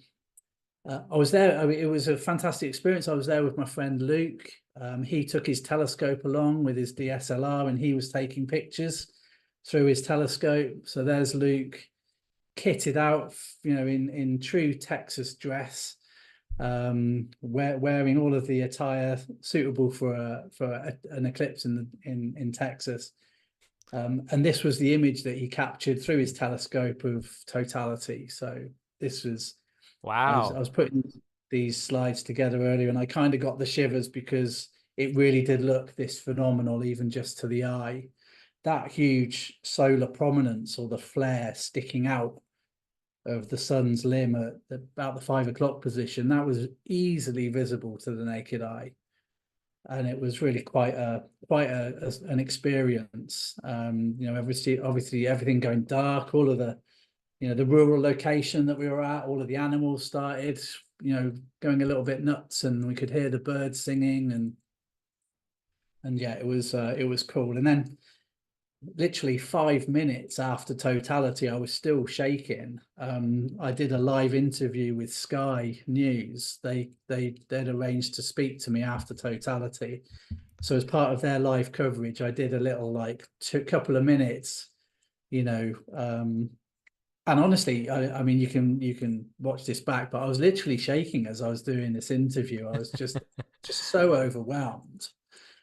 And yeah, it was just a fabulous experience. And I said during my interview, and I'll say it again, as an amateur astronomer, it was an incredible experience to see this celestial event, perhaps arguably the most impressive celestial event you can see. But the other element of it was, being with the group of people who I was with. So I was there with my wife, Karen, and about 20 other people. So this was the group I ended up seeing the eclipse with at this ranch in Texas, all proudly wearing their timeanddate.com solar eclipse glasses. And if anything, I remember not just the eclipse itself, but also the fantastic bunch of people who I shared those 4 minutes, 26.4 seconds of totality with. So yeah, that's my little eclipse story. That's fantastic, Neil. That's really, I mean, that was a nail biter, though, it seems like, with the clouds. Yeah.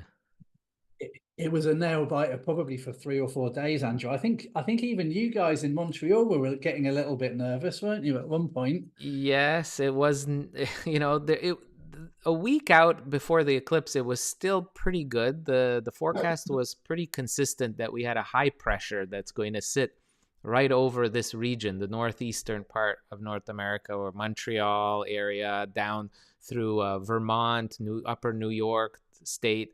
This area was kind of shown that it's surprisingly good. But then just a couple of days out before the eclipse, it started changing the forecast. There was like these little bit of chances of clouds, and seeing you guys in Texas having that nasty cloud deck, that was very scary, because I'm going, if that could happen to you guys, and the prediction here historically, I mean, it's like, what was it? I think it was on timeanddate.com. I looked at their historical data, and you press on whatever location and you press on Montreal, and it came out to something like 60 to 70% was the chance, his going back 25 years or whatever, that on this date it's going to be cloudy. And I go, well, what is the chances that really it's going to clear? And everyone was so surprised. Like it went down to the wire, because I'll tell you, that morning I staked out my location. I had to make a choice for myself too, because in 2017 I saw my first totality, and I was with like 30,000 people on a beach in South Carolina. Fantastic, the buzz. It's just an amazing experience. Had my family with me. Just great. This one, I had I was going to do a live stream. I was going to do tons of interviews. And I said, well, I don't want to be in a very large crowd, because I wouldn't be able to do everything technically that I promised I would be. And plus, I had my family with me. I wanted to make sure that this was something that was good to see. But we were driving to the location site, and as we're driving, and I'm not kidding, literally from where I live just off the island of Montreal, west of it. And as I'm driving into Montreal, there's literally a cloud layer that's right beside right next to my car, in the sky. I could see it in distance, coming up from the south, and it's this pretty thick looking layer. And I'm almost wanted to press down on the gas in the car to outrace this cloud deck, which is obviously you can't. And I was still something like 3 hours away from the eclipse time, totality. And I said, okay, whatever, we'll go. We're going to stick to the spot. And we did.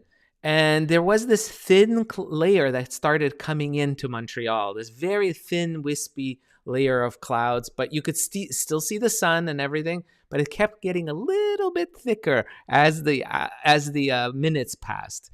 But then it kind of stayed steady enough, and it was just a magical sight. I mean, it was perfect. I could see the prominences during totality.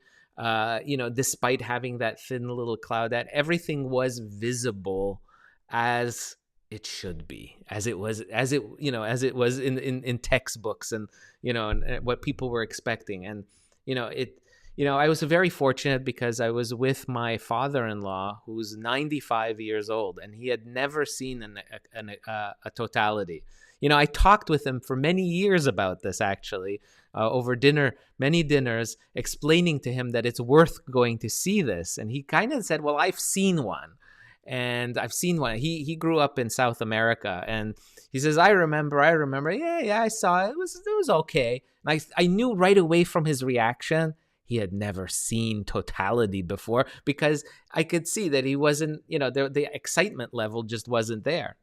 And that totally changed when he sat there and on his driveway looking up, and see, I could the wonder, his jaw literally just dropped, and he was just shaking his head, going, I can't believe he was saying what I'm seeing. It was like totally, I said, aha, I told you. I told you it was worth it.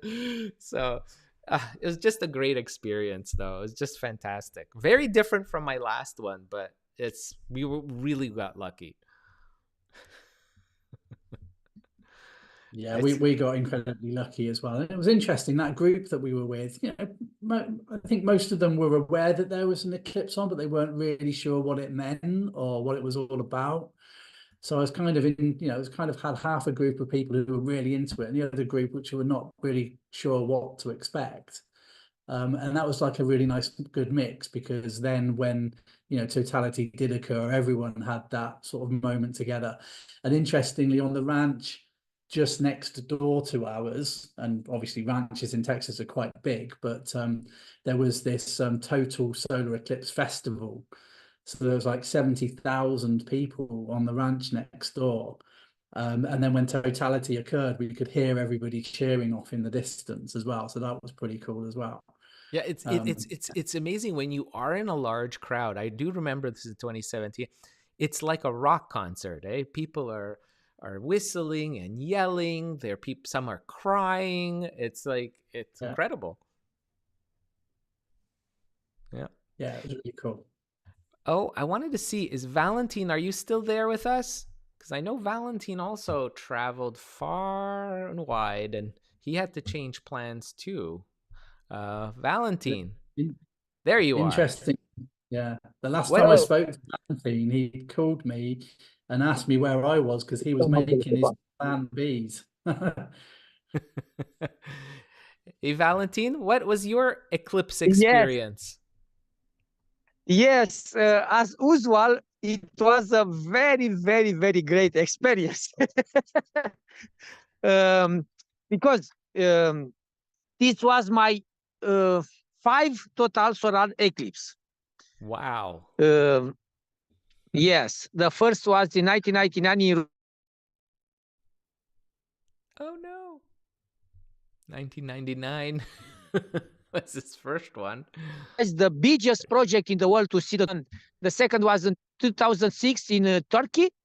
Yes, again with a big group of almost 40 persons, 40 Romanians, and also some friends from Germany and from the Netherlands.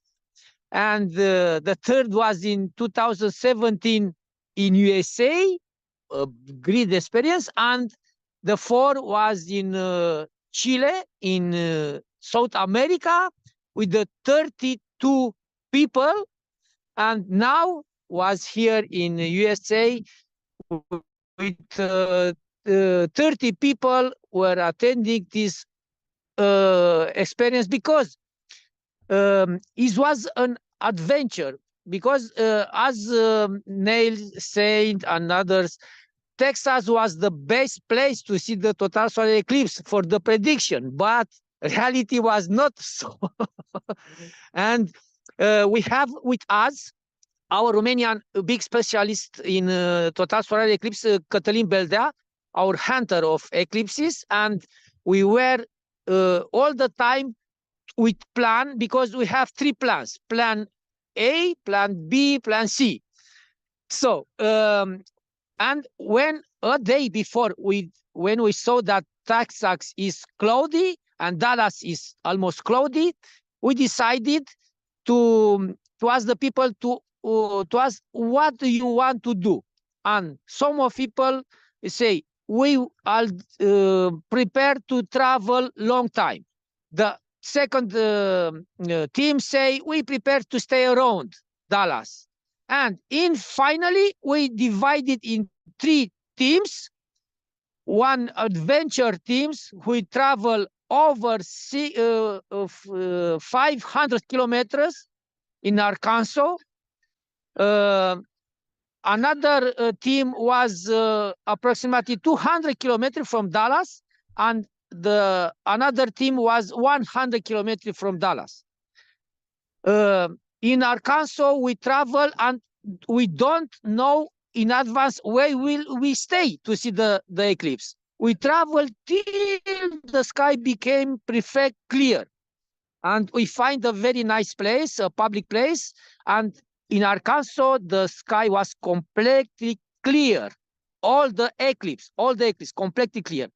Also, the second team have 1 or 2 minutes before the totality, the sky became clear. And the last team the sky became clear. Be very careful. 10 seconds before the totality.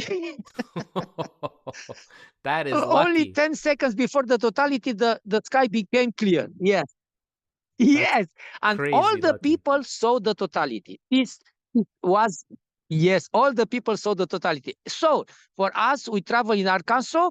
We travel approximately 500 kilometers. After that, we must travel to Houston, another almost 900 kilometers. In this day, we travel approximately 1,400 kilometers. Wow. But we are happy because the sky was clear. Yes.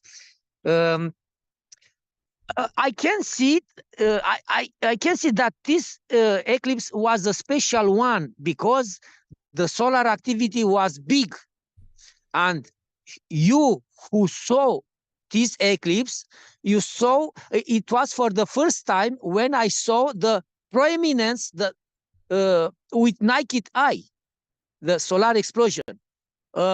Pink color, very prominent, was the first time for many eclipses. I don't know when was the last eclipse when the observers can see the prominence with naked eye. Was very, very, very nice, very impressive. Yeah, that This might thing. Yeah, that might be connected to maybe the solar cycle, right? Because we're kind of in the peak of Yes, the yes, yeah. yes, yes. It's connected with the solar cycle. Yes, we are fortunately the activity of sun was big in this period.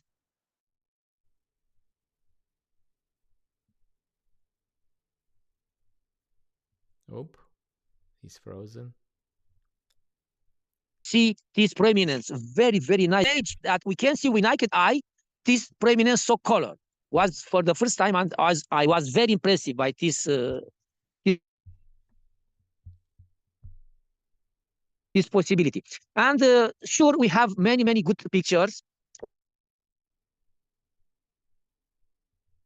Whoops. Guess we have an unstable. And the experience was special because people. Oh, he's getting cut off. Let's see. Yeah. Oh, unfortunately. Raul, you had your hand up. Yes, the miracle or the chance, no, it's all a weather problem. It's when the darkness falls, so does the temperature, and the temperature makes dampness not going up. So the sky clears. I've noticed that in '99. Many people said, oh, a miracle. I saw the eclipse, and a few minutes before and a few minutes later, it was all covered up. No, no, no, no. There is a weather phenomenon going on when the temperature drops. And it's known. The only thing is, like in Jamestown, New York, where my relatives live, they didn't see anything because there were too many clouds anyway. Wow. And some places in Texas also were completely covered up. A few hundred meters to the left or to the right, my friends went to Brackenville, and they saw the total solar eclipse, but they had clouds all the time too. Just when the temperature falls, so does the sky clear up because of a weather a local weather phenomenon thanks to the lower temperature.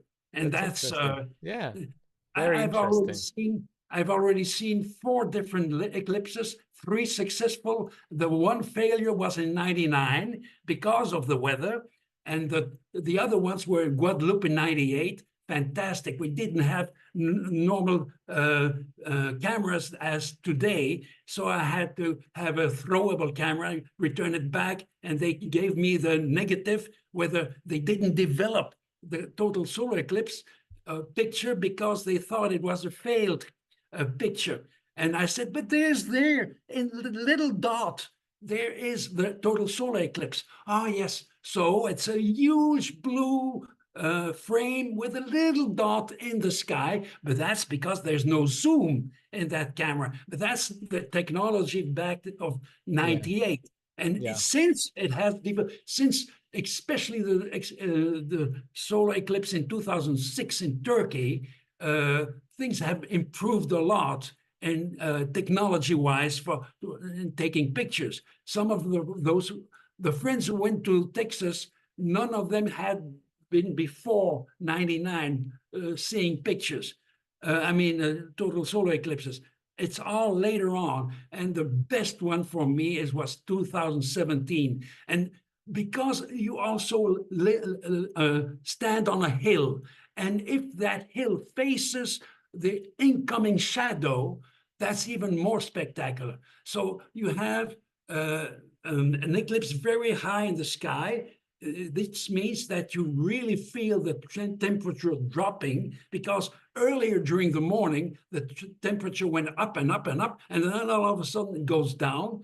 And that's where you have those weather phenomenon. But the thing is, you have all kinds of phenomena. Like in 2017, we spread a carpet, a sheet on the grass, and we could see moving shadows.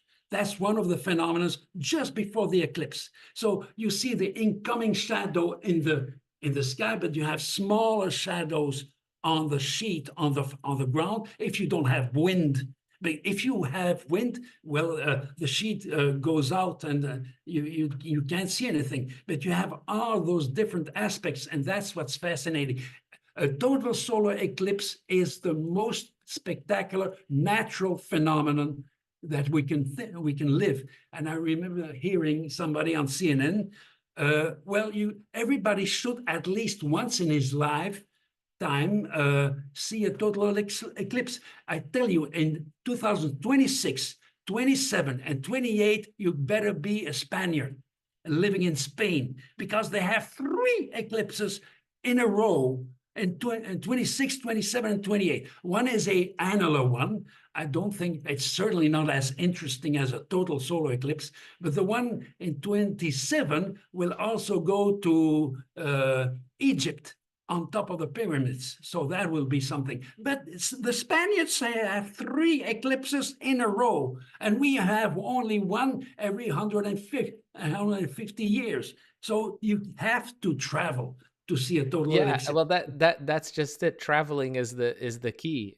Oh, wait, Valentin, are you back? You there? Yes, I am back. My signal was fault. Okay. Yeah. I make the temperature during this eclipse. The drop was approximately 4-5 degrees Celsius degree. At the start, the eclipse, the temperature was approximately 30 degree Celsius, and in the totality was 25 degree. So was the drop approximately 4 or 5 degree. This eclipse is almost similar, approximately almost similar with the what happened in 2017. It's very interesting to see this drop, because depends the sky, the sun altitude, depends the place, but it's evident, the drop is very evident, but no more 4 or 5 or 6 degree. Now I want to share with you some pictures if you want to see. Yes. Yeah. Can you? Yes, I try to show some eclipse. Now I am in the Olympic stadium, where here Nadia Comaneci, our Romanian girl, have a performance. Maybe you know. No. Okay.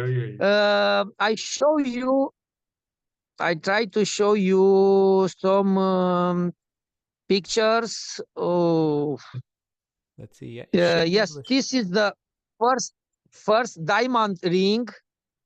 I don't know if you can see it. Yes, we can. You can see. Okay, this is the first diamond ring. Now, just a moment. Where? Yeah, you got a very good view there. Wow.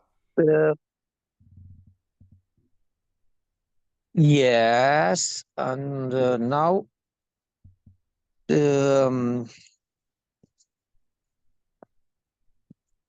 I don't know where is. Okay, now this is another picture you can see.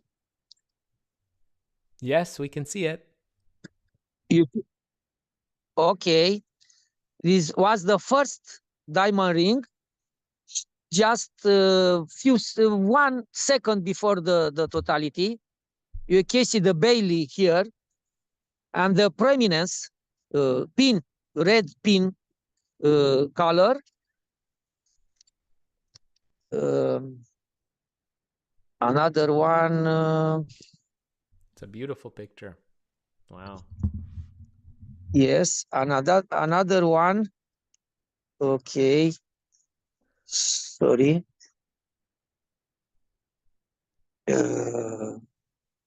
Yeah, of course, you're on your I want phone. to see you. Yes, fortunately, my phone. Yes, this is another one. Știi cumva cum mut pozele aici? Am cerut pozele și nu știu să le mut. Cum dau altă poză?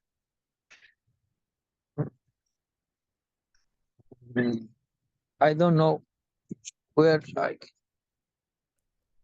Well, those ones were beautiful. And just a moment, because during this totality I make an imprudence. But I assume during the totality I decide to change the focal length to have a corona, a big angle of totality. Sure, I don't recommend to do this during the eclipse, but I make this and succeeded to have the image, but I don't know where is it. Okay, just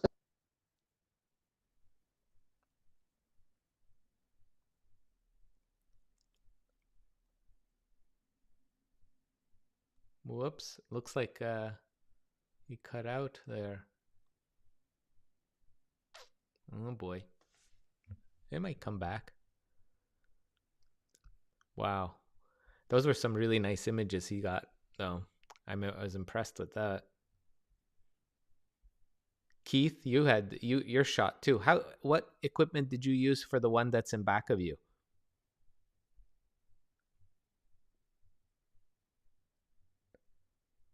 Oh. Looks like Keith is also frozen. There's Oh well.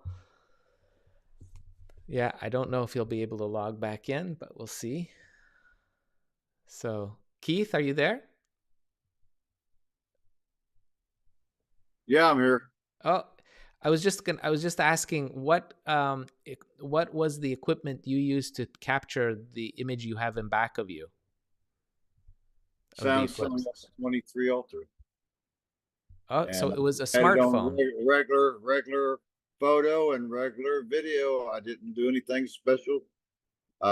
Just had to get really had to zoom in quite a bit, because if you're zoomed out, you cannot see what you see behind me.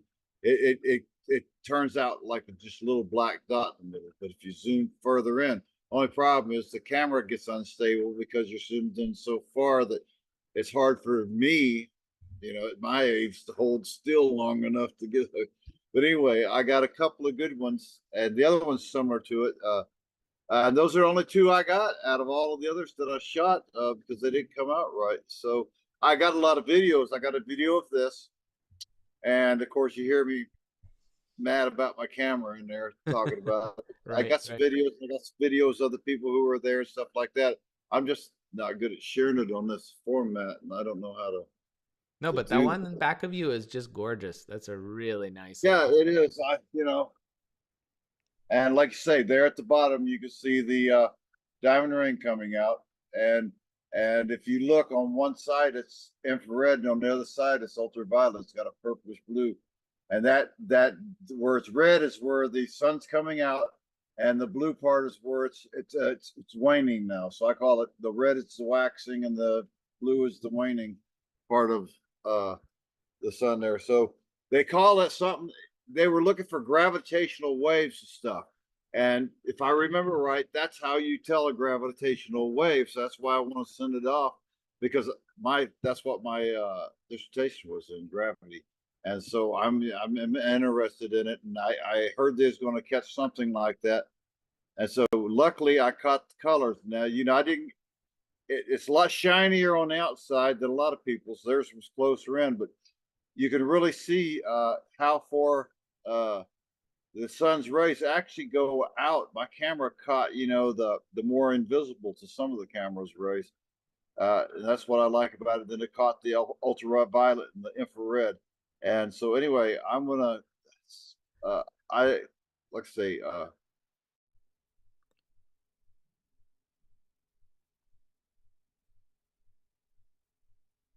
Whoops. Looks like Keith froze as well. Yeah, it looks like I think we're gonna call it a day, because okay. the connections are coming in and out more often. So we Yeah, have a lot of I'm raining here, and so that's why I'm coming in and out, because satellite. No So problem, Keith. No problem. Appreciate everyone stopping by today and celebrating Global Astronomy Month with us at AWB. I want to personally thank everyone who's joined the broadcast. I know some people had to go, and this is what a party's like. You come and go as you like, and share your stories, and it's just fantastic. Great camaraderie, and you guys are great.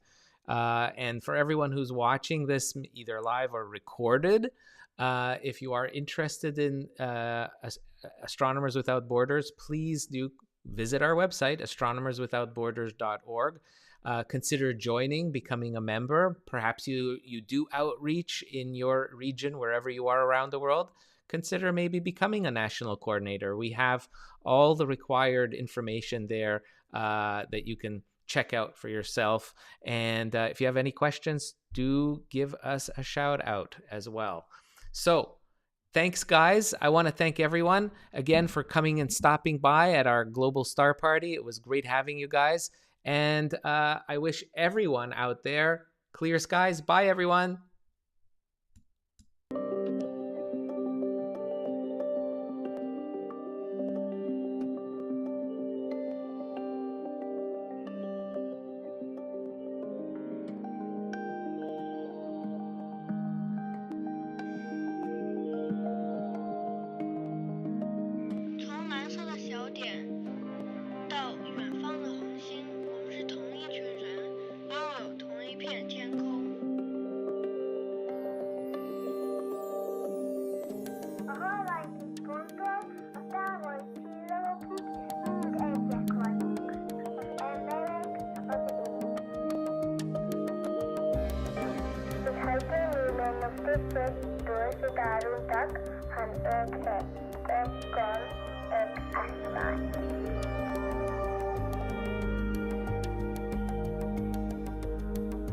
From the pale blue dot to the distant stars, we are one.